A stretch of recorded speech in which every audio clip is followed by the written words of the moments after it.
ఓరుగల్లు వాసుల ఇలవేల్పు దైవం శ్రీ భద్రకాళి అమ్మవారి దేవాలయంలో శాకాంబరి ఉత్సవాలు 8వ రోజుకు చేరుకున్నాయి. ఉత్సవాల్లో భాగంగా అమ్మవారికి అర్చకులు ప్రత్యేక పూజలు నిర్వహించారు. ఇక వివరాల్లోకి వెళితే అమ్మవారికి పంచామృతాలతో పాటు వివిధ సుగంధ ద్రవ్యాలతో అమ్మవారికి అభిషేకం నిర్వహించిన అర్చకులు అనంతరం అమ్మవారిని ఉగ్రక్రమ అలంకరణలో భక్తులకు దర్శనమిచ్చారు. అమ్మవారిని దర్శించుకునేందుకు భక్తులు ఆలయానికి పోటెత్తారు.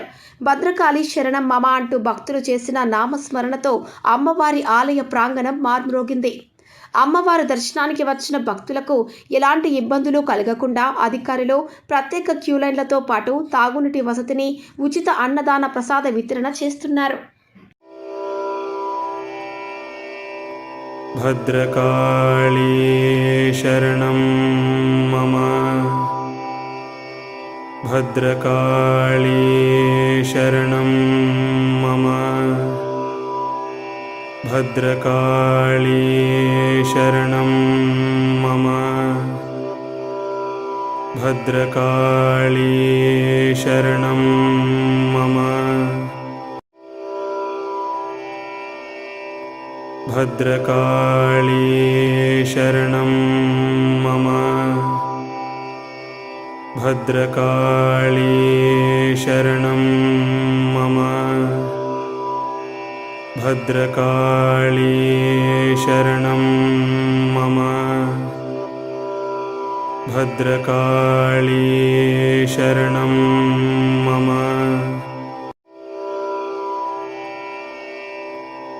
భద్రకాళీ శరణం మమ భద్రకాళీ శరణం మమ భద్రకాళీ శరణం మమ భద్రకాళీ శరణం మమ భద్రకాళీ శరణం మమ భద్రకాళీ శరణం మమ భద్రకాళీ శరణం మమ భద్రకాళీ శరణం మమ భద్రకాళీ శరణం మమ భద్రకాళీ శరణం మమ భద్రకాళీ శరణం మమ